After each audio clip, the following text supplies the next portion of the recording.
Officials today releasing the video and describing how the convicted killer crab walked up a wall by the prison's exercise yard before pushing his way through razor wire.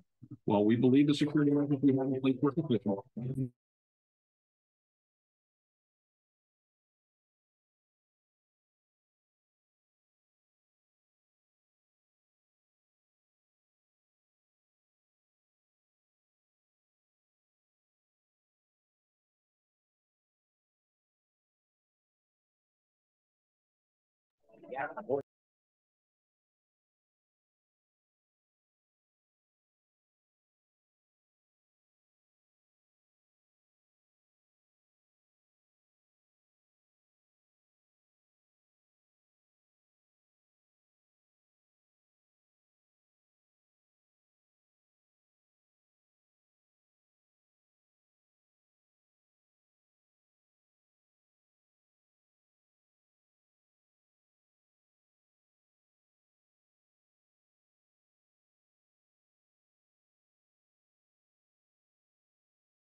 Three issues relating to ADUs as opportunities or barriers to low-income housing production. It included 7 findings relating to local, regional, and state governance of ADUs. And then it included 6 recommendations with a specific focus on deed restriction and monitoring programs. So in your staff report today, you've been provided a response to that report. In the response, there are statements relative to an agreement or disagreement with all of the findings or the recommendations. And then I believe you've individually provided some feedback already to town manager George Rodericks, who submitted a summary of that feedback to you this morning by email. At that point, that's all the feedback that we've received. So what we can do is take that feedback, unless you have any additional comments that you'd like to make here, and submit that to the county on September 11th. That's it. That concludes my report, and I'm available for any questions. Are there any questions by the council?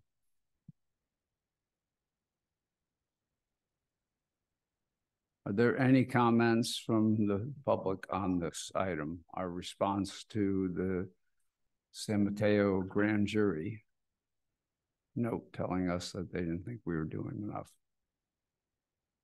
Okay, I'll close public comments. Bring it back to council. Any comments? I don't see anybody raising their hands. Then I'll make a motion that we approve this as amended by the comments that went into George and that he summarized in his email that went out earlier today. Is there a second for that? Sure. Okay. All in favor? Aye. Aye. Okay. And we'll move on to number 3. As we move on to number 3, there have been some discussions from some of the people in town with regards to this ordinance. You know, I've spoken with George on it, and I've corresponded with these people. And so one of the questions they have is, do we want to continue this item to the September 20th, which would then put final approval of this 90 days thereafter. But I did put in writing to this organization that, especially most of them, or both of them, were from Lloyden Park, that the ordinance was reviewed by the council and was to be reviewed by the council several months ago. As you remember, it was in the July agenda, and we continued it because we'd had so many other things and it was getting late.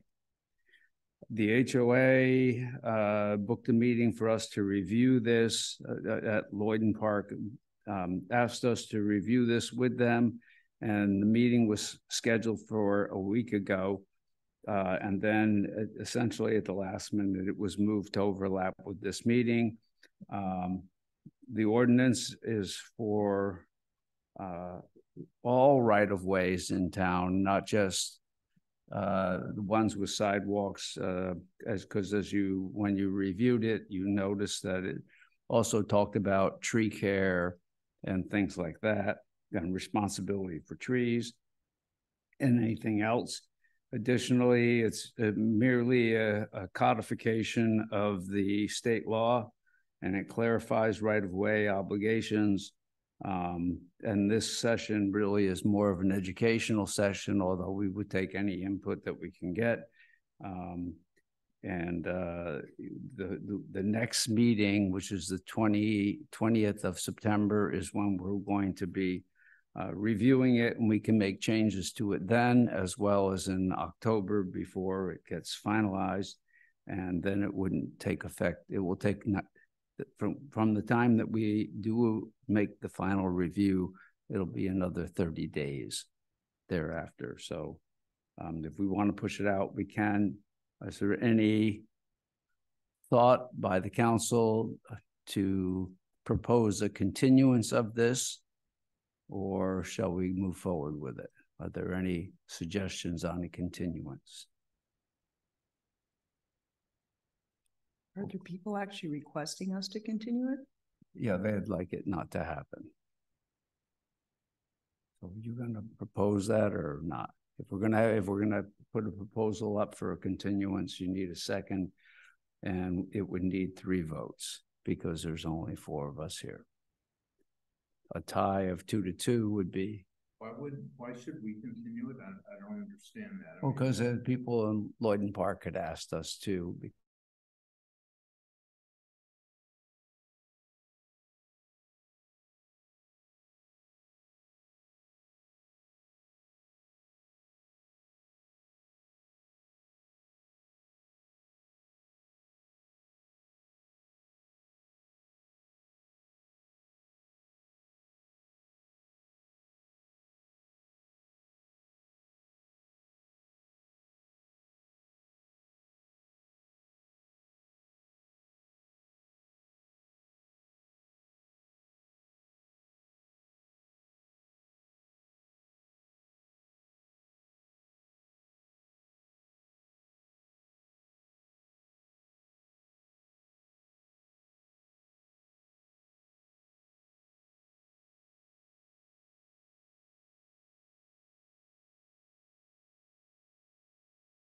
So if there were,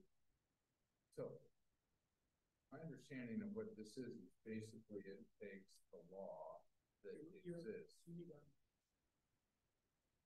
Basically, it takes the law that exists and incorporates that law into our ordinance, which is required to be done by legal counsel, right? Right. So current state law 5610 has been around since 1941, and that's what passes liability onto the adjacent frontage property. We've been using that in concert with our encroachment ordinance. So for as long as the encroachment ordinance has been around, pass on that liability. But recent case law has said, well, if you want to continue doing that, you've actually got to reference 5610 within your ordinance and codify that. So this is the opportunity for us to do that. And the principles of this, as I understand, and George, you can comment on it, had been followed. Yeah. For a while, even with sidewalks. Yes. I think with everything. Yes. Yeah. Okay, so are there any motions to continue this item to a date certain? Okay. I'm good. Okay, well then we'll open the discussion on this. We've all had an opportunity to comment back with George in our one-on-one meetings with regards to how we read this document and how we thought it should be amended or clarified. Are there any questions? You did get your pre-agenda meeting from George. Hopefully you got a chance to look at it, where we made some changes to this, you know, in items such as, you know, extending or recognizing that some of the timeframes for remediation were a little tight and things like that. So are there any questions from the council on this before we take public comment? No, okay. We'll take public comment now on this, and then I'll also, George and I, as I pointed out, have a meeting after this meeting with Lloyden Park, and we'll be bringing those comments back to the council as we look at this again, and George can put it in his Friday email as well. You have Walter Robinson online for us. Okay, is he the only one that's online?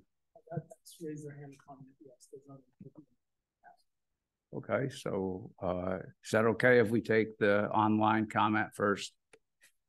Okay, you guys are here. Okay, fine. Go ahead, Walt. Yeah, can you hear me? Yep, very well. Thank you. Okay. Sorry, I didn't know how to do this. Let me make just a few remarks. First, I'm sorry, I missed this on the July agenda, and I think almost everybody else did in an area that has a sidewalk. I live on below in the famous Lloyden Park, as you mentioned. I've been there for 52 years. when I bought the house, there was a sidewalk in the front. And I have not seen the mayor's comment back to the HOA, but I did, of course, about 10 days ago, get this notice, not that it was changed, but that the only time for this meeting was going to be tonight. So that's why I think the request was this a little bit of the cart before the horse. Would be nice to hear that first. And then it would be nice to then have comments where people could actually attend a meeting when they knew this was on the agenda. We were told it was only on the agenda for the 20th, not for today. So with that having been said, at this point, therefore, I hear you don't want to defer it, although I would think, frankly, that'd be the thing to do. Over the years, the town has really taken control over the sidewalks. I'm fully retired. I see a lot of what happens on the sidewalks. At one point, they put asphalt down on a little bump in mine many years ago. But most recently, they've chopped up my sidewalk. All by the city or people authorized by it. Most recently, when the lighting was replaced without my approval, the city just took control. Secondly, when Atherton Fiber was allowed to come through, they did it as well without anything from me. We've done, of course, sidewalks have been chopped up in order to put the ADA access to sidewalks. All that's been done by third parties. And I find it a little difficult to say that if that wasn't done right, if Atherton didn't do it right, and all of a sudden that concrete starts to break up, that I'm responsible for that. That just doesn't seem right to me.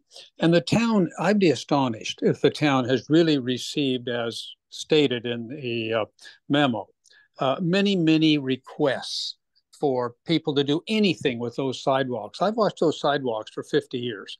I know which ones have ever had any kind of issue at all. And frankly, I've never seen the town, other than my time many years ago, come out and do anything that they had to do. So I'd like to find out about that as well. And then this comment that 2/3 of the people, of the communities in the county have this. Well, I'd like you to tell me what this is. Because if I look at your ordinance, it's way beyond anything that's in the state law. That statute that was cited has been litigated many times, and the litigation is nothing like you're proposing in this. What it is tort law. In other words, it says that you can have homeowners responsible for sidewalks, but if there's damage, that's litigated as a personal injury. It's not imposed as this provision has, and that's not in Menlo Park, by the way. I looked at that one. This provision that says, look, you're responsible, homeowner, if anybody gets injured, and the state and the city is not. And it doesn't depend on whether we were negligent, doesn't depend on whether they were damaged by Mr. Robertson, I hate to interrupt, but you have about 15 seconds to close, please. Okay, it just says if we're going to impose liability. If the sidewalk had a problem 60 feet away and somebody's injured, the way that liability imposition would say we're liable. You should not try to impose liability on third parties because of something's done. And that's not in the other ordinances I've looked at. So I hope you'll consider all that, and you will again allow for notice so people can really appear. Thank you. All right, thanks, Walt. Okay, did you have a comment on that, George? Just a note, Walt did mention Menlo Park and in the staff report about the 2/3. And you can go to their website and they do talk about their local ordinance requires that adjacent property owners keep their sidewalk in good repair and safe for public travel. This means keeping the sidewalk clear from vegetation overgrowth and making repairs to the sidewalks when they're damaged. When a city street tree owned by the town causes the damage, the city completes the repairs. If it's not a city street tree, it's the responsibility of the adjacent property owner that fronts that sidewalk. Plus, they have an allocation fee for their sidewalks. Yeah, they have a landscape and lighting district in many areas. Yeah. Okay. What was the last thing you said? They had a what? landscape and lighting district, which is a special assessment district. Property owners are charged a fee for maintaining the trees in front of their property owners and this properties and sidewalks. So all the people that have sidewalks pay an extra fee in the property tax for covering the lights and the. Does the city collect that? Is that part of your taxes? So private residents collectively would make a pool and it would pay for these kinds of repairs? It's a district formed by the jurisdiction for the specific property owners. And who usually does that? Residents, it's resident driven or the city town driven? usually do that. And we've talked about that in the past when we talked about drainage assessment districts and other things. And yeah, they vote for it. And the Atherton Channel District in Atherton is actually a similar sort of formed district. What's the benefit of something like that? And what's the negative of something like that? Well, the benefit is the town receives money to do those improvements. The town does those improvements in that particular area. The downside is the property owners pay specific taxes for that. It's like an HOA fee in some cases. Ask a clarifying question? I heard you say they vote for it, so they have to opt. Like, we couldn't, as council, just like right now be like, Gordon Park, you're being singled out. Just want to be clear. They would have to vote. Okay, just before people freak out. If we did, they would have to accept it. If Lloyden Park was a special district or any other area was a special district, then the town would assess what they think it's, you know, the cost for maintaining those sidewalks or whatever, and that would be added to their property tax, and then the town would use those funds to maintain them. And sometimes they would have the assessment exactly right, and sometimes they wouldn't, but the town would be responsible for that. So if you walk around Menlo Park, they do grind down the sidewalks, or they do repair the sidewalks over a period of time, and there's no fee to the homeowners directly. The collective group pays for that. Can I ask another clarifying question? So there's two issues here. One is how much it costs to do the repairs, and the second is the liability insurance to cover that. So in this kind of thing, does it cover both? Or is it just a collection? The property owners remain responsible for their frontage with respect to liability under state law 5610. So even in the case where they have that district, you're still going to have your front covered by your own insurance. That's correct. Those property owners are paying just for the maintenance costs, not the insurance. So it's just maintenance. So, so liability is separate. So to me, those are two separate things to some degree. Well, and remember what we're talking about here isn't just sidewalks, it's town-wide frontages. So Walt brought up the fact that there was, you know, in the past, the town just came out and did it. Can you comment on that, how that worked? As I heard Mr. Robinson speak, he referenced a few separate projects and not sidewalk repair projects, but a few years back, we had a streetlight conversion project that converted the lights from series circuits to a parallel circuit with LED bulbs in the neighborhood. Associated with that, there was some digging in the street and some digging in the sidewalks. He also referenced work by Atherton Fiber to string fiber through the neighborhood, in which case they broke up pieces of sidewalk for putting in their conduits and putting in vaults. And then the other project he mentioned was the accessibility project, where we put in ADA access ramps at at the corners. Could you also speak to, prior to, I think you, Steve Tyler, had a sidewalk assessment and repair program for risk? Yeah, so I think the other item is, as George mentioned, Steve Tyler had a ongoing program where there would be an inspection of the sidewalks, some temporary asphalt putting down to ramp up and over, notification of property owners with a requirement to repair, and an opportunity to piggyback on a city contract to do that at the owner's expense. Yeah. Okay, so two things. So the overriding thing for me is my understanding of this, it's not at all applicable particularly to Lloyden Park. It's applicable throughout the entire town. And it takes what had been an ordinance that we use to both allocate responsibility and liability, and based on case law, in order to maintain that same program, that ordinance has to be referenced in the code, which it hasn't been.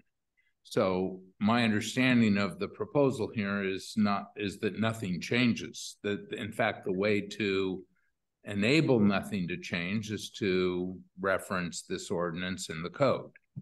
Walt said that what we're doing is significantly beyond the ordinance, and I think that when we consider this, when it comes back, that legal counsel needs to address that, because that's a big difference from what I understand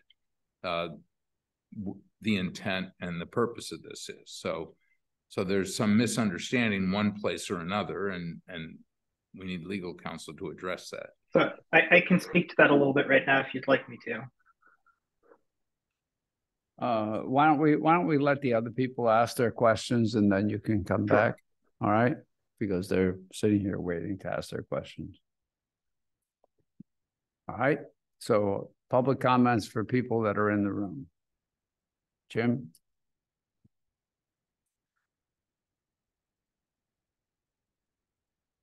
Thank you, Mr. Mayor. Jim Jans, 95 Woburn Avenue, and excuse me. So what I have would really take more than 3 minutes, and I wasn't prepared to do that at this time. But I will be talking with George and Bill at the neighborhood meeting following this meeting. I don't know, can you hear me? Yeah. Okay. Yeah. The mix-up, for lack of a better term, in the timing was that we wanted to have a meeting with the neighborhood first, and it was originally scheduled for last week. It had to be changed. I'm not sure why, but it was changed to this week. So the neighborhood meeting was scheduled, then this meeting was scheduled. That order was fine. Then we had to change the neighborhood meeting, so it's now after this meeting, which is Walt said, seems like putting the cart before the horse. We'd like to really get our opinions out there first. And now in less than 3 minutes, now I'm down to 2 probably, I can give you what I have to say about it. I will not address the liability issue. That's a separate issue. I'm going to address the maintenance issue, and I'm speaking on behalf of myself as a resident of Lloyden Park, and we're really only concerned about the sidewalk issue in Lloyden Park. To the extent that the memorandum in the ordinance proposal states that it's a clarification of the situation, I disagree with that. To me, it's a complete change. The sidewalks were reconstructed completely. And they were built in the 40s when I presume when the houses were built. And in the 80s, when I bought my house, some of them were in pretty bad shape.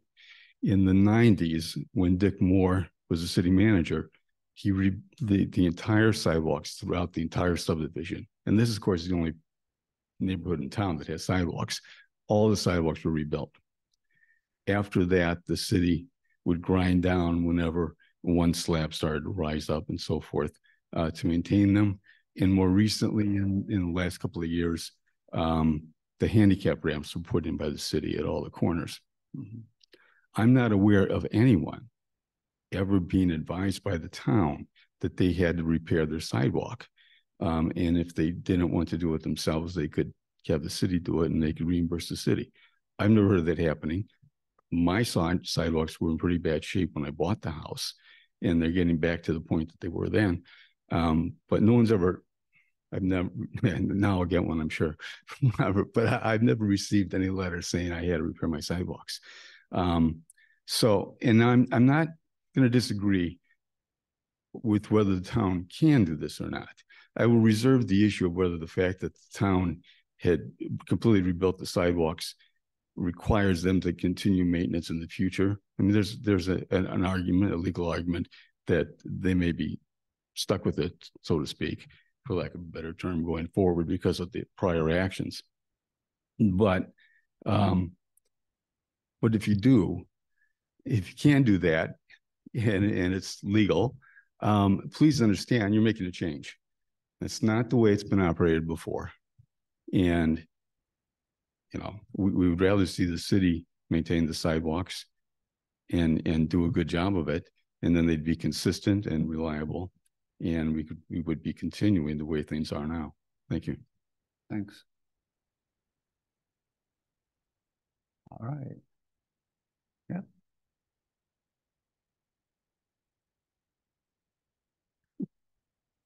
Hi, I'm John Malbech, 90 Lloyden Drive.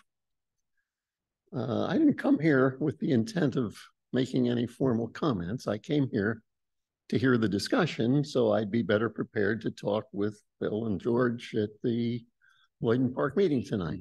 But I'm here.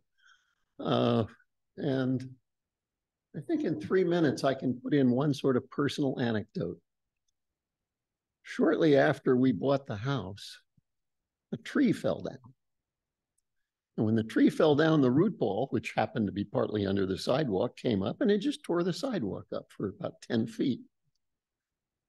And so I went to whoever the Robert Ovadia equivalent was in those days.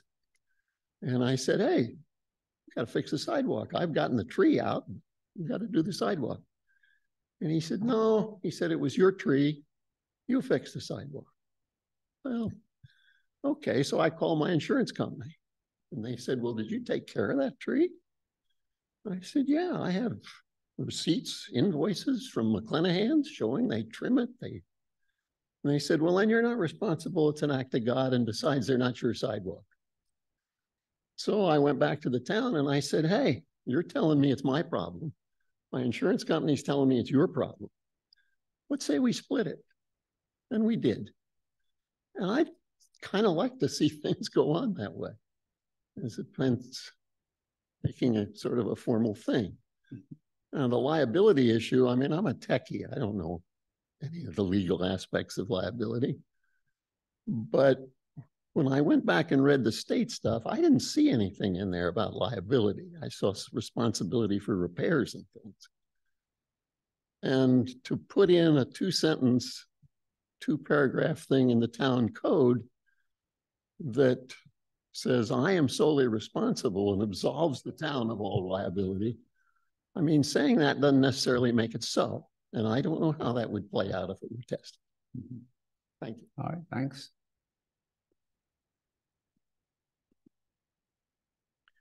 Jim Massey, 7 Lloyden, Atherton. I'd like to say first off, before I start, I am very disappointed that this item was not continued because of comments about July, et cetera, and a meeting planned for tonight to discuss this. So I'm disappointed in the council in doing that. Second, my question is, there is an ADA part on my corner. Am I responsible for that? Question. Should anything happen with that? Which is much more than just a sidewalk issue. But really what I want to do is read something to you. Absent the ordinance codifying section 5610 as the basis for holding adjacent property owners responsible for frontage maintenance, the town cannot pass along liability improvements within the frontage area and could be held liable for any dangerous conditions of the frontage area regardless of cause. Okay, this has never been done. This appears to me to be an attempt by the county, by the council and the city to evade any liability which they have had since 1941 and pass it on to the homeowners. Then create a special assessment district for them to pay for these things. And I agree with John, and a half of stuff is reasonable, but letting the town avoid all liability, which has been in place since 1941, is not the right answer. Thank you. Thanks, Jim. Okay, any other public comment? Okay, bring it back to the council for discussion. And remember, this is discussion number 1 of 3. We'll have one at the end of the month and we'll have one the following month. So any comments or? Do you want the city attorney to talk about? Oh, yeah, please. And if he could address the discussion item on that was brought up, that liability can be transferred, especially since that came up. So we've got two separate pieces at play here. We've got the maintenance responsibility, we've got the liability piece. So first, let me talk about some of the comments that came up about how this ordinance goes beyond what state law allows us to do on the maintenance piece. This ordinance basically implements that Streets and Highways Code section. That section and the whole chapter that surrounds it talks about how liability can be passed on to the adjacent property owner, and that's been unchanged since 1941, as we've already said a few times. Through that chapter in the Streets and Highways Code, there's also some procedures that need to take place as far as notification of the adjacent property owner and opportunity to repair the damage once the town becomes aware of it. And what this ordinance does is it basically lays out in great detail what that process would be like. If the town becomes aware of an issue, the town notifies the adjacent property owner, gives the property owner an opportunity to fix it. If there's an emergency condition where some condition is so hazardous that it would pose an imminent risk of harm, the town can step in and do that repair and then go back and charge the property owner for that condition. So we're not really going beyond what state law allows here. We're just implementing what state law allows us to do.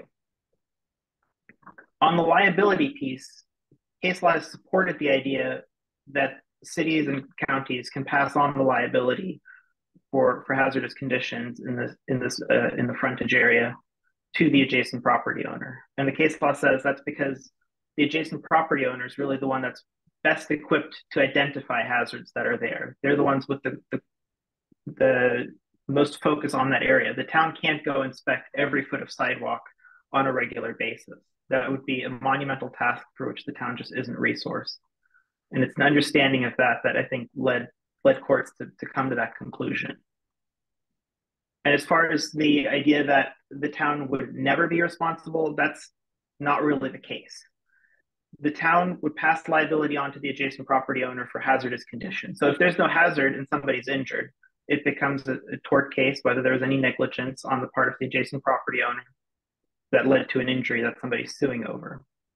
If in the course of that, it comes to light that some hazard that was created by the town or created by Atherton Fiber through negligence or gross negligence caused that hazard, then of course we would be responsible for creating that hazard. But just for the general degradation of the sidewalks, that's what that passing off of liability to adjacent property owners really covers. So I believe Mr. Mulbuck said, and I agree with him, because I've had a situation too where branches fall out of the tree, but the tree's been maintained over the years, and the insurance company says, it's an act of God. So in those cases, then what happens? There's no liability on the part of the homeowner, and there should be no liability on the part of the town. But who's responsible for remediating any damage that might have been occurred? That would come down to where the tree stands. If it's a tree on private property or in the adjacent frontage, then it would be on the property owner under this ordinance. Well, it just says every tree except for ones that are in the middle of the road that the tree planted. Yes. So under this ordinance, the adjacent property owner would be responsible. Okay. Any other questions of the attorney? So just to clarify, the ordinance that you referred to, Andreas, 5610, which is being implemented by this proposal, addresses both the maintenance issue as well as liability? The Streets and Highways Code speaks to maintenance. The liability piece comes from case law. Case law that discusses the maintenance obligation under Streets and Highways Code 5610. Because they have a duty to maintain that then passes on. Yes, but it's correct to say that the Streets and Highways Code does not specifically discuss liability.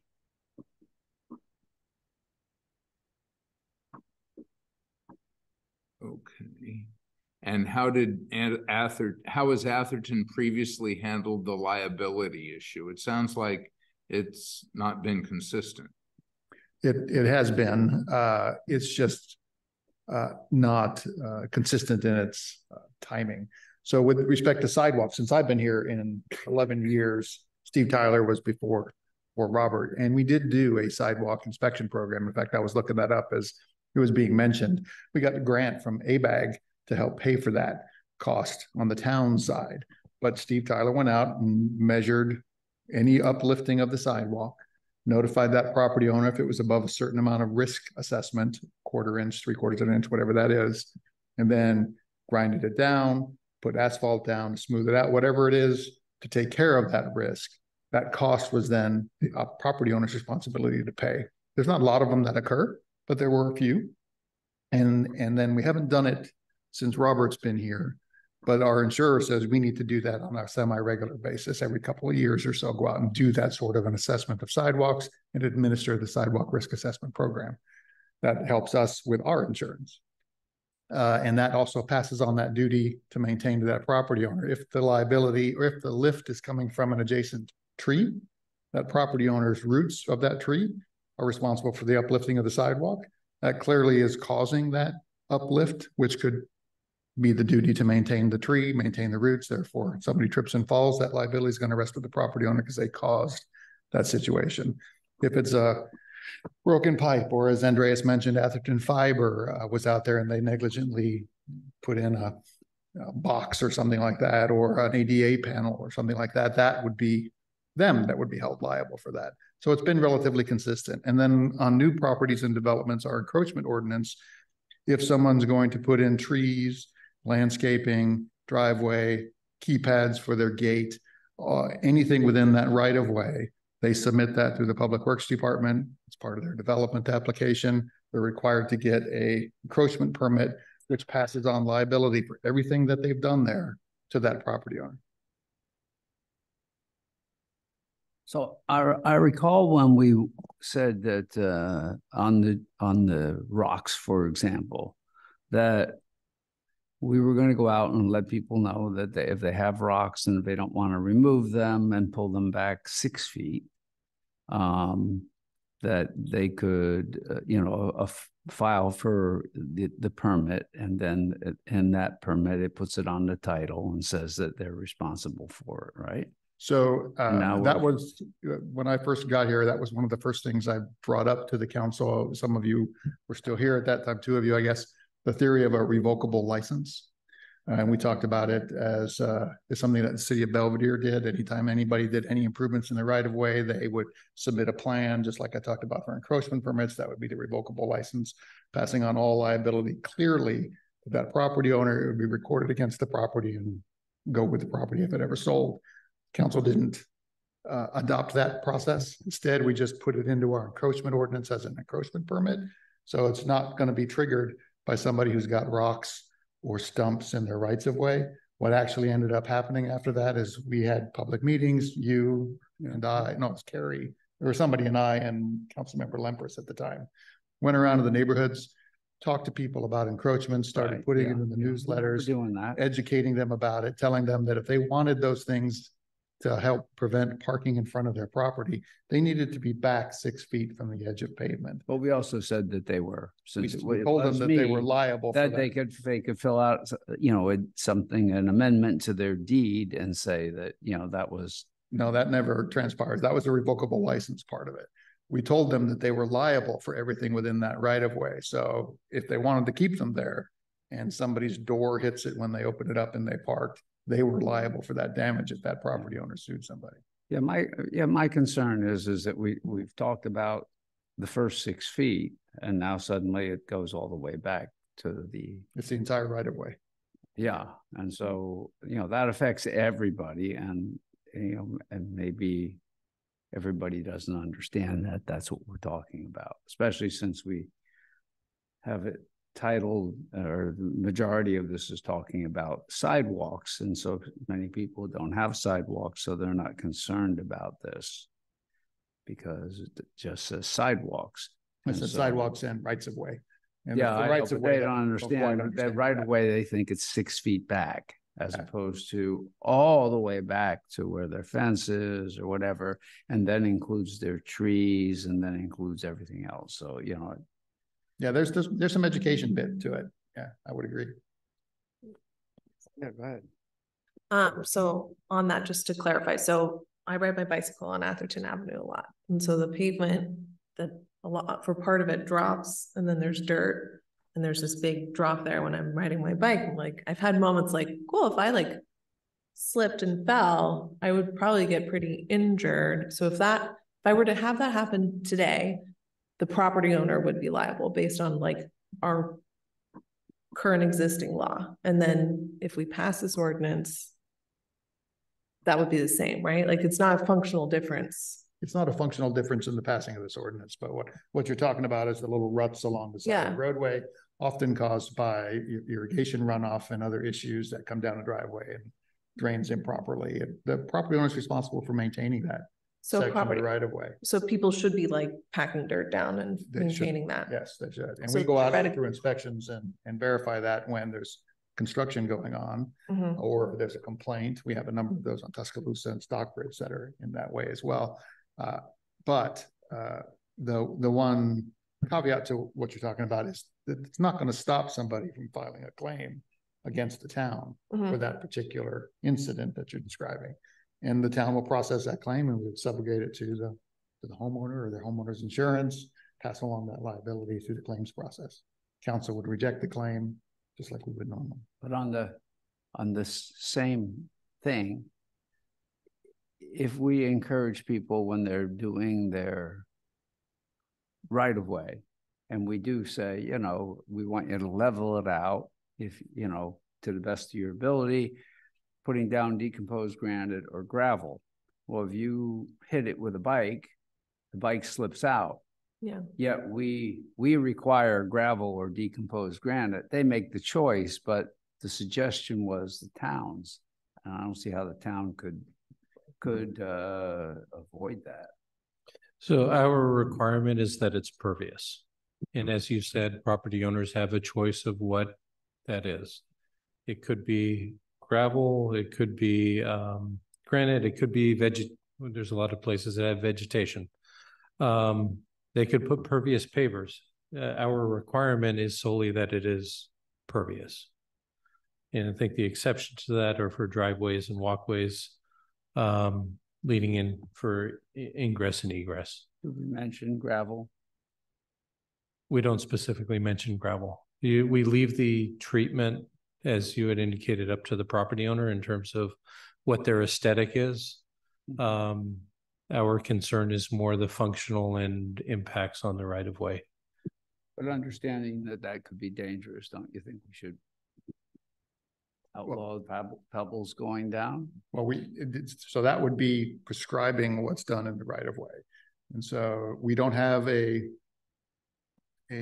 other than standards of 6 inches and 8 inches or 12 inches and 6 feet back and those sorts of things and pervious surfaces like Robert's talking about, we don't have, you must have a sidewalk in front of your house. You must make it decomposed granite. You must make it 6 feet wide. You must provide for a pedestrian refuge. We don't have any of that.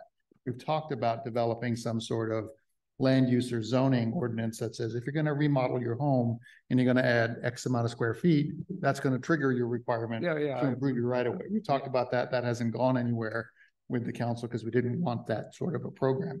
But what you're describing is that sort of a program where we're prescribing what people can put within their right of way. But wait, go ahead. But my experience is a little bit different from that. And it's, and maybe the way I interpreted it is inaccurate, but what I've observed is that when new houses are built, so we're in that construction phase, that those properties are required to have some kind of a rain gutter, drainage at the street where the property hits the street.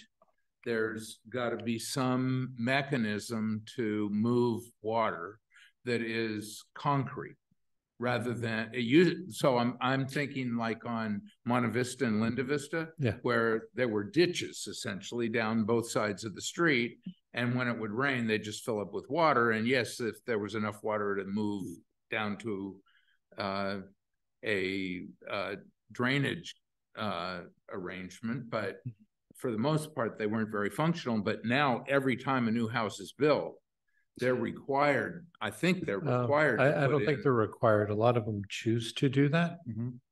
And then green infrastructure comes in. And I mean, they are required to implement now green infrastructure improvements, which is a biotreatment facility along their frontage to take in that road water. But I understand what you're saying about. You're talking about the concrete gutter, and a lot of folks do that. I've been told by homeowners that are building their houses that building. We don't require it. A lot of folks at a minimum do it in front of their driveways. To flow water across the frontage. There are a lot that do it along the entire frontage. I mean, it's been done in the driveway, and that was the only place that was done. That had been a practice, but then in between the driveways, the water just there's a lot of developers in town that like to do it because it provides that nice, clean look. It looks better for sure. And so they do that. So you're saying that's a choice. That's a choice. So what about Pohemus? Where they have these ditches that are.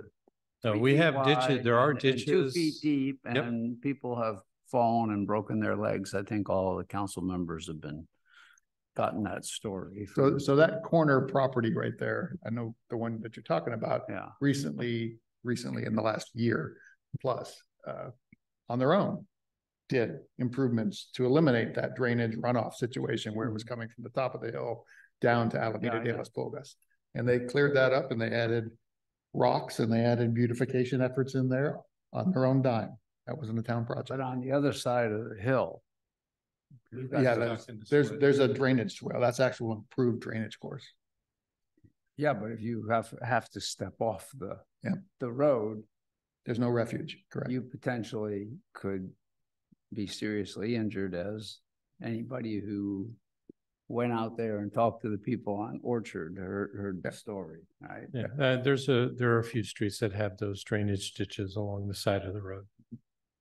So does this impact their liability, or like, does this touch that? You know, if I had that, and Andreas, hit me upside the head if I say something incorrect here, but if that's an approved drainage course that we're directing people to put their water flow from their property into, and it's something that the town maintains, that's town liability. How do we not plan that? How do we not plan? We have a water flow problem on a lot of our streets where they flood. How do we not have a cohesive plan for how we control the water coming down? Like my street, for example, Stockbridge. We do. There's drainage systems throughout town, but they're above ground as well as below ground. But I would have to comply with those when I build something. Yeah, in front of your property. Yes, in front of your property. And in fact, there's a property owner on Fletcher and Pohemus and Alameda de las Pulgas, which you and I recently talked about, Robert, about their green infrastructure requirements in front of their home, where the water drains into a culvert above their home. And so half their property drains toward that, but the other half they're required to capture and go through green infrastructure, which is in their frontages, both on Fletcher and both on Alameda de las Pulgas. Does the city do that water analysis of how the water should be managed? Where I'm going with this is, what if we have a really bad storm and we have massive flooding? And some homeowner says, well, I did my ditch right. It's this guy up here and the water's coming from them, not me. How does all that play out? Like I say, it's a complicated issue. We have our drainage master plan that outlines a variety of improvements that are needed. There are areas that the council is aware of and has directed staff to take a look at in terms of flooding and water issues. But there are existing storm drain lines that we maintain. We clean them out every year before the rainy season. We have our channel. But there are properties that don't drain directly towards the street. They may be on a hill that goes back and water drains to their neighbor's property. That's the topography of the land. And Andreas can correct me if I'm wrong, but you are required to take in water that naturally flows onto your property. And so there are a variety of properties that have that. We had one gentleman that had an issue last year where there was a drainage ditch that ran through the side of his yard that collected water from his neighbors upstream. He decided that he wanted to pipe it without a permit. and water came up in other places on his property because of it. This is one of the challenges with property owners regrading their property without proper permits. And so, like I said, he's required to take that water in. It naturally flowed along that side of his property and from his neighbors that were uphill. So what happens to people like at the end of Stockbridge that get flooded with every storm? And there seems to be city drainage things there. Are we responsible? What happens to those people? That's right now there's a above ground drainage system there, and on El Camino, there's no actual drainage in those areas. It's just kind of a retention catch basin kind of thing, but it doesn't go anywhere. Pardon? There probably is a dry well down there. Dry well, yeah, yeah. And so that's one of the things the council's directed us to look at. But with respect to liability, yeah, they could certainly file a claim against the town for flooding of their property with town water. What about where we're requiring green infrastructure to be put in if they're doing something in the front? Yeah. So part of that is a swale or something deeper, and somebody gets hurt there, or the town required it. So is the town liable for that? Or is The property owner is required to maintain it. And so they choose the design of how it looks, including the plant features and other things. Our guidance for that provides a bit of separation from the edge of the road before you have that depression. Okay. Yeah. I guess one consideration to kind of keep in mind here: liability attaches when somebody's done something negligently. So if somebody is maintaining their property in a responsible way with ground treatments that make sense and are safe, then there would be no liability because you haven't been negligent in your maintenance. If somebody's following the guidance that we're providing for this green infrastructure and they're doing so responsibly and they're not doing anything negligent, then there wouldn't be any liability that arises from maintaining space in that way. No, it doesn't mean they wouldn't be sued or there wouldn't be a claim or somebody wouldn't get hurt. It just Correct. means that they're not liable. It's safe condition. Okay. Rick?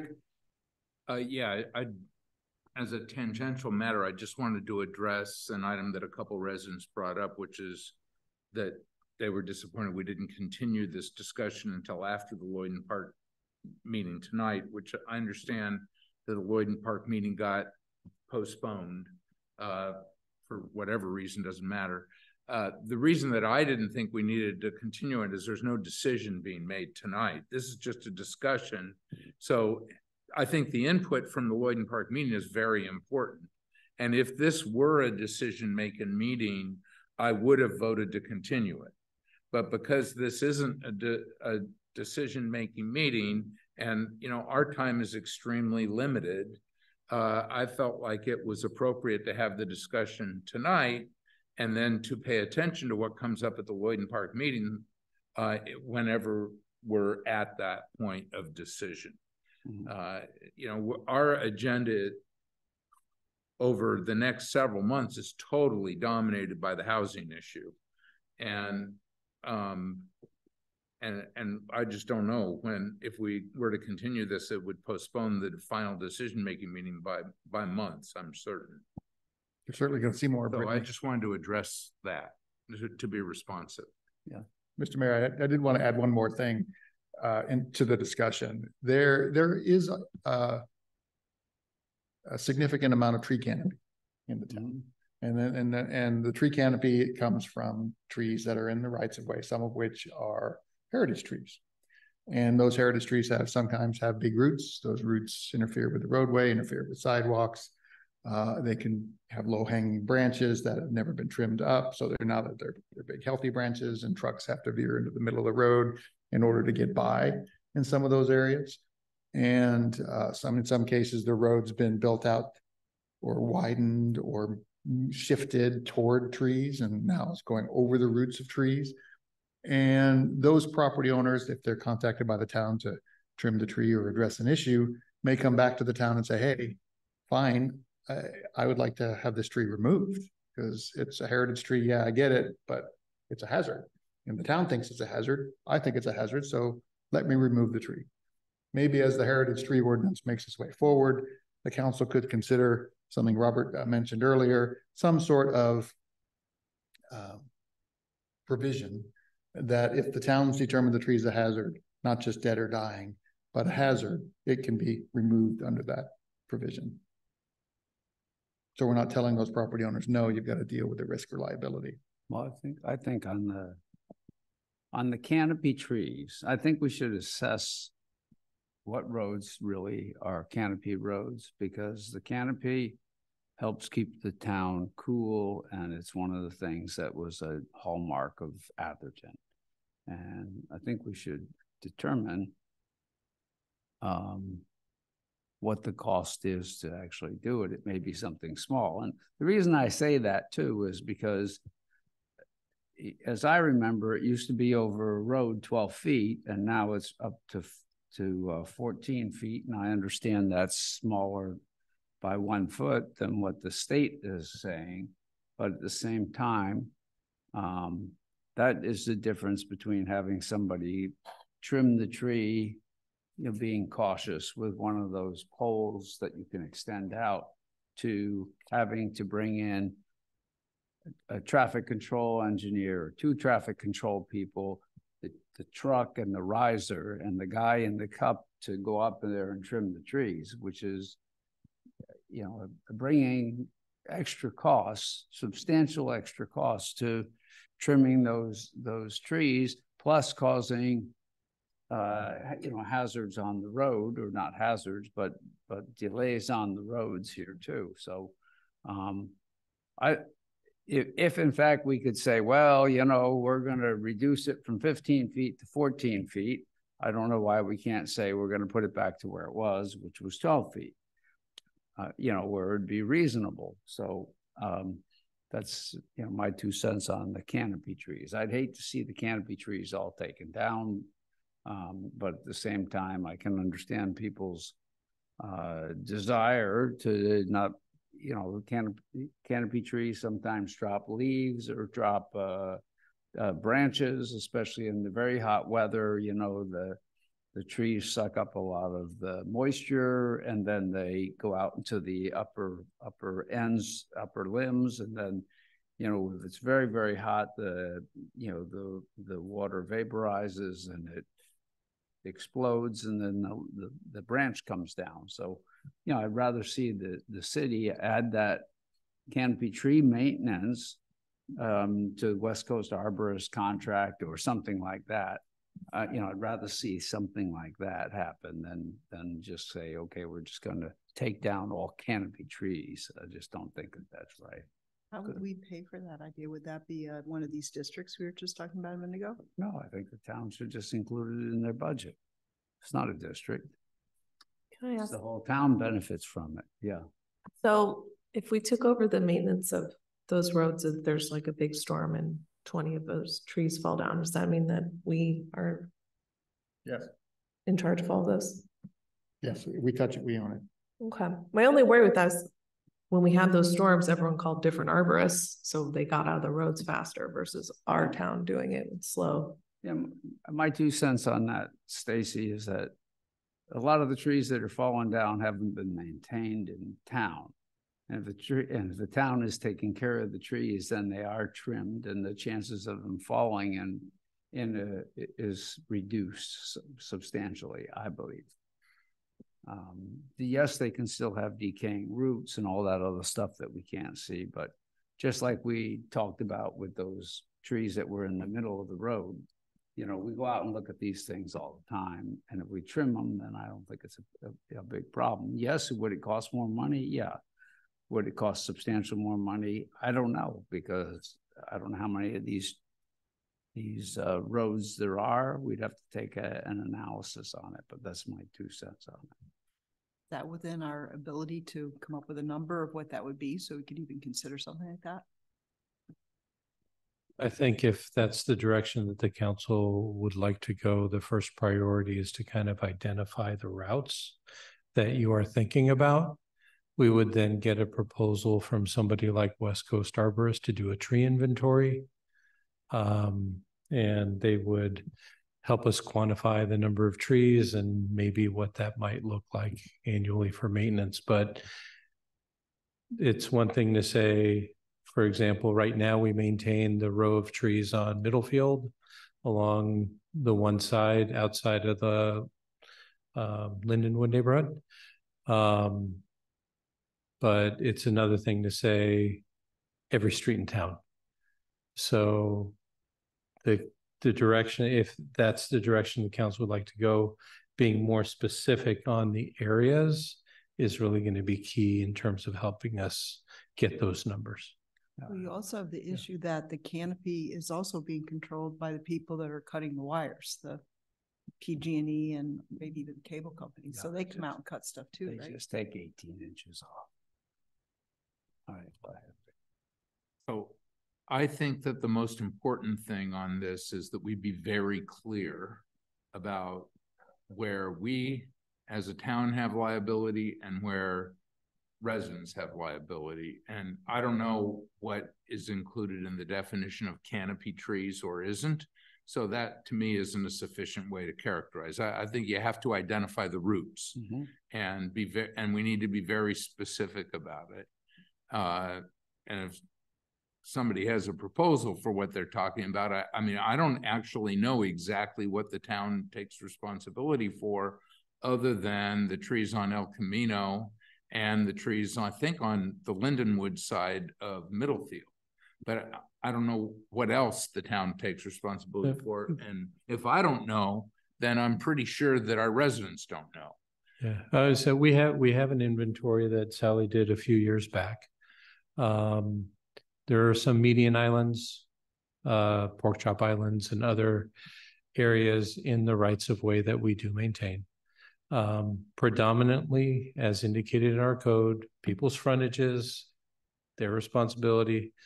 A lot of them plant new trees and beautify their frontages via encroachment permits. Which we want to encourage. Which we want to encourage. What we don't want to do, though, is allow them to plant a tree that we take on the responsibility for. And so there are going to be some discussions as to, well, okay, on these routes, do we allow people to plant trees, shrubs, and other things that encroach? And so one of the items that wasn't really mentioned directly, but we do have routes that have bike lanes, and along those there's shrubbery and other things, not just trees, that encroach into the bike lanes and or travel lanes that need to be maintained as well. And so right now that responsibility lies with the property owner to trim those things back, not just from bike lanes, but to maintain site visibility and other things. And so we need to be careful about how we might change that. We do want to leave that responsibility with those property owners. Is it correct that if a tree goes down in a big storm, the city will move it off the street? So as a homeowner, that first part of it of getting it off the street will happen by the city, and I don't have to pay you guys back for that? Right now, what we do is we need to make sure that the roads are clear and accessible. So our priority for safety of the public is to open up that roadway. And so to the degree that we can either do it with MCE, or if we have to call West Coast Arborist out because of the size, we're going to clear that road, try and push the stuff off to the side for the property owner to take care of because it's their tree. If it's our tree, we would be responsible to remove everything. Is that little piece of information we just said, is that in there? Does it say that if there's a storm and a tree comes down, you guys will clear it off the street for me? Not. That would fall under the emergency work where there's some sort of imminent harm. And if we've got a tree in the middle of the street, that would be imminent risk of harm of somebody driving into it. We passed that a number of years ago. And there's no bill to the homeowner. There's no bill. This is good feedback. We appreciate it. I'll just add, I think with respect to the issue of if there's a problem with the tree because its roots are impacting the sidewalk in Lloyden Park, or because it's lost a limb or is not safe or is hanging too low in the right of way, if we need to make a change to the heritage tree ordinance to enable that, I think we should. I think we know that we need to make a couple changes to the heritage tree ordinance with respect to ADU issues and some other issues that have come up around the housing discussion. So I think it's appropriate that we address those. And we want, the last thing we want is to leave unsafe heritage trees around just because they're heritage trees. If they're not safe, they need to be removed or pruned back. Right. I actually think we have the right, even if they're heritage trees, if they're unsafe, to get rid of them. We do, but I think the town's tendency in the past has been to tell the property owner, no, it's a heritage tree, we need to keep it. Yeah, so we need to look at that. Safe, it should be removed. Yeah, and I'm going to say that in my time here, there are a few trees that are growing into the road, and we've done what we could to work around them, but True. It does come to the point where. But there's some trees in the road, or not many, but there's a few trees in the road, and they actually end up being dearly loved by the residents, even though you have to drive around them. And we've been pretty flexible with those. In fact, I think we replanted one on Tuscaloosa, right? Yeah, but we built a median island around it. I don't know what we did there. We built a median raised curb around it. Protective curb around it. Didn't stop it from getting hit. It got hit again in October, so it had to be replaced again. So the other thing is that I think people should understand is that the roots of a tree can go into any public easement, whether it's decomposed granite or it's just gravel and stick up and trip somebody and cause a problem. So it's not just sidewalks. I understand that if it does that to a sidewalk, there's a little bit more cost involved with remediating it, but and it can also damage other infrastructure such as sewer laterals or water laterals. So I'd say in this discussion, the thing I feel the most concerned with is the different perspective that I've heard from staff versus from the Lloyden Park residents that have spoken in terms of their experience with sidewalks over a very long period of time. Right. And I just hope that the two of you in your meeting with Lloyden Park tonight will explore that more deeply with them, because I mean, to the degree there's a misunderstanding, that should be clarified either way. But for me, that's the thing I feel the most concerned about in this whole conversation. Okay. Right.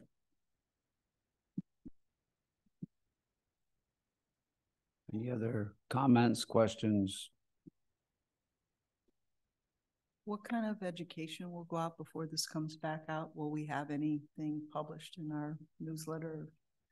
Explain some of this, because I think it's useful as a layperson to understand the concept of how liability versus maintenance are intertwined. Because the first thought is, well, why wouldn't we get together and make a district? Because then we can maybe get a quality, get less money. It'll cost less money to do this kind of maintenance. But once you do that, then anyone who's maintaining it is then liable. And that connection is not immediately obvious to everybody. So maybe that some of that needs to be explained. So we do publish at least twice a year articles in the print edition of the Athertonian about rocks, stumps, right-of-way encroachment permits, and the associated liability with it. We haven't printed anything directly related to this ordinance and the changes in it, but that's something we can do.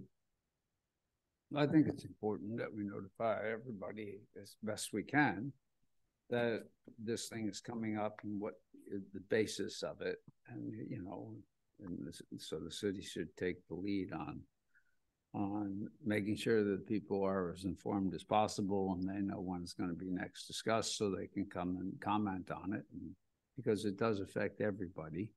I understand the Lloyden Park individuals, have some history with sidewalks and might be impacted in a different way.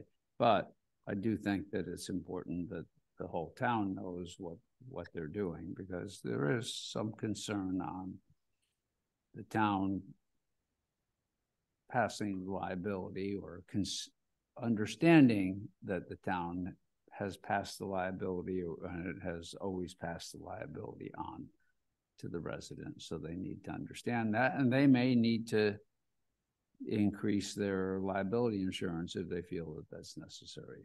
So I do think that we need to do a better job of notifying people with regards to this, because this is an emotional issue for a lot of people. Yes, another, like a layman question.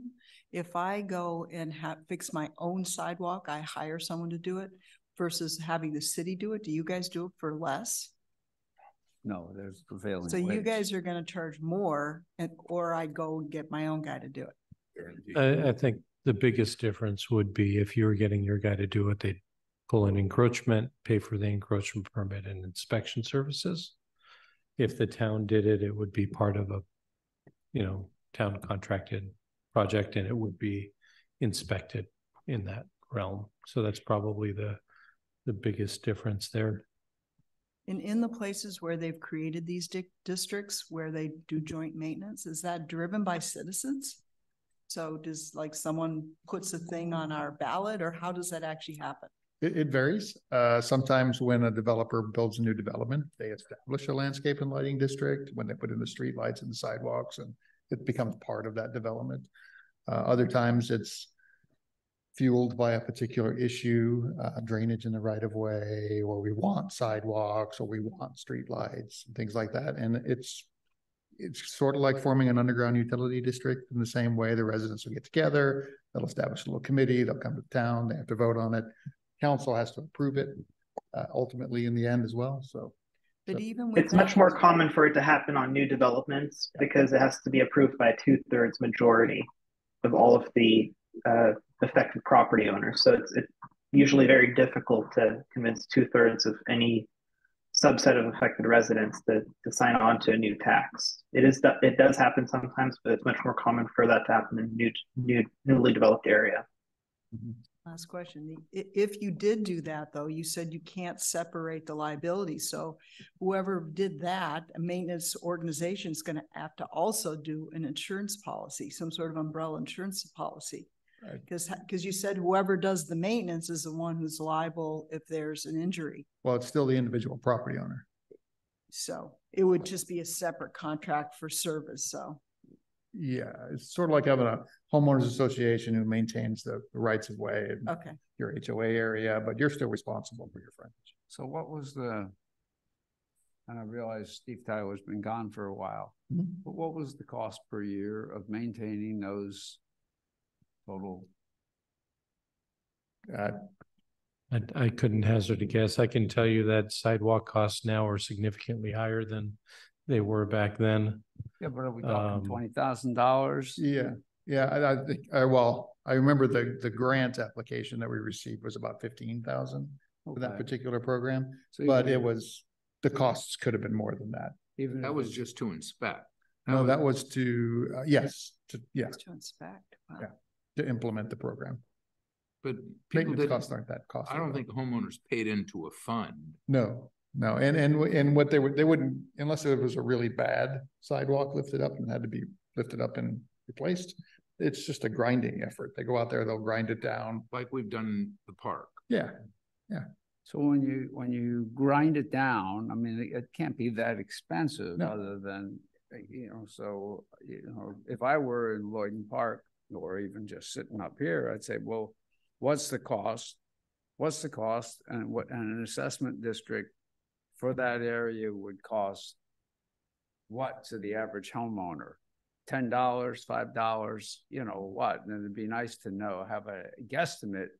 Are we, Well, is that something you want the whole town to pay for? No. Well, no, if they're the only ones that have sidewalks, you would want to put it in for the sidewalk. I know, but in terms of an assessment district. Yeah, an assessment district would be for Lloyden Park. Assessment district pass. You got to have 2/3, right, to approve assessment of the people that live there. Not going to happen. Well, then, I mean, would you rather share it, or do you want to have your full responsibility?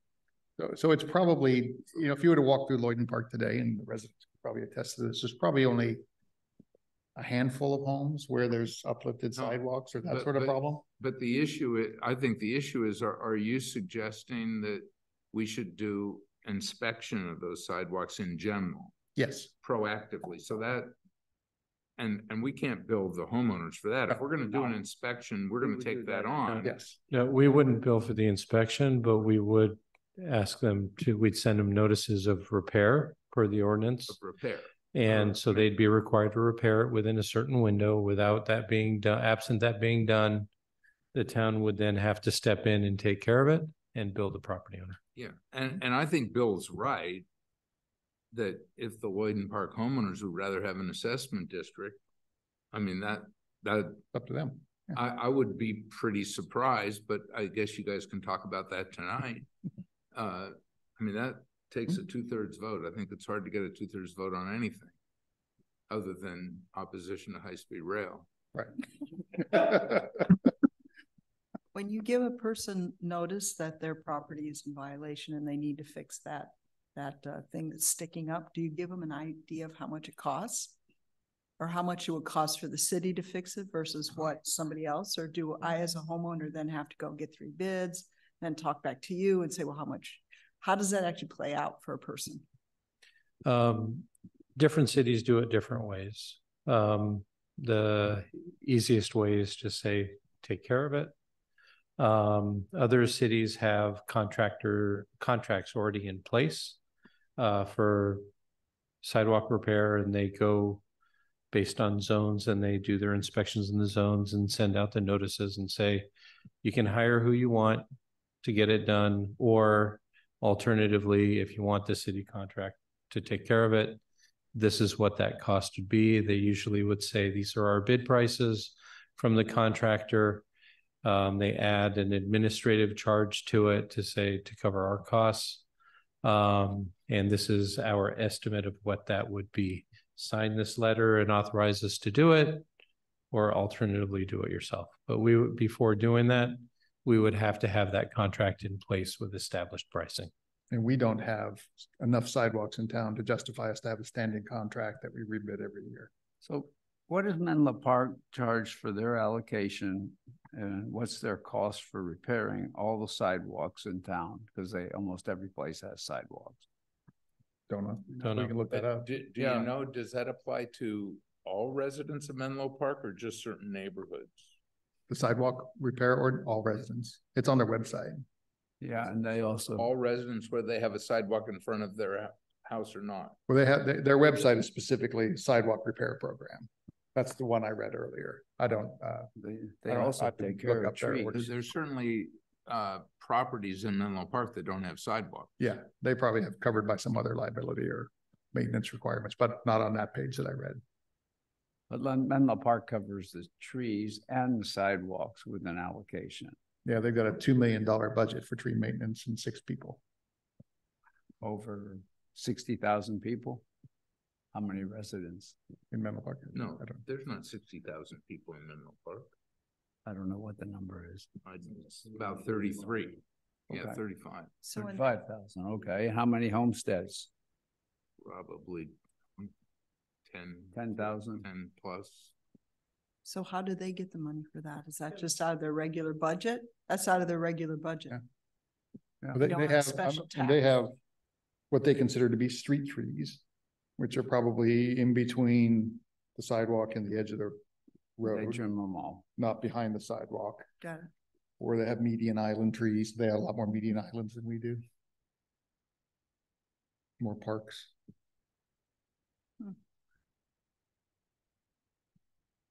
Palo Alto, for example, in their budget, they specifically list they've got 36,400 trees that they maintain. Could we possibly in a million years do that in our town? We don't have the budget for that. We don't have 36,000 trees. Yikes. Right. And that's just the maintenance part, though. Any other comments?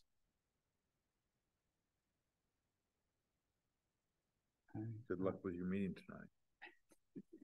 Well, it's a listening meeting, and I can understand why they were concerned.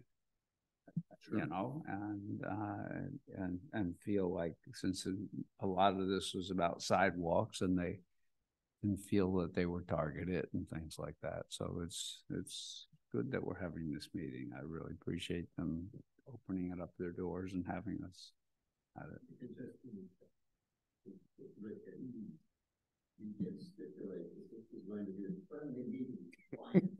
All right. So it's not here, I take it. No, it's over there. Great, good. Did it say what? Did it say Surely friendly? Did it say friendly? Did it say friendly? Yes. Yes. I'll have to go look it up. It's a trick. It's a trick. He's promising friendly. Oh, he's saying friendly. Okay. All right. All right. Okay. Although it's not on the agenda, I think I could take public comments one more time, just in case you guys want to say something else before we depart. Okay. Jim, you want to? All right, looking forward to it. We'll hear about it. Okay, then can I have a motion to adjourn? So moved. Second? Second. All right, hooray. Thank you. Thanks, Bye, everyone. See you.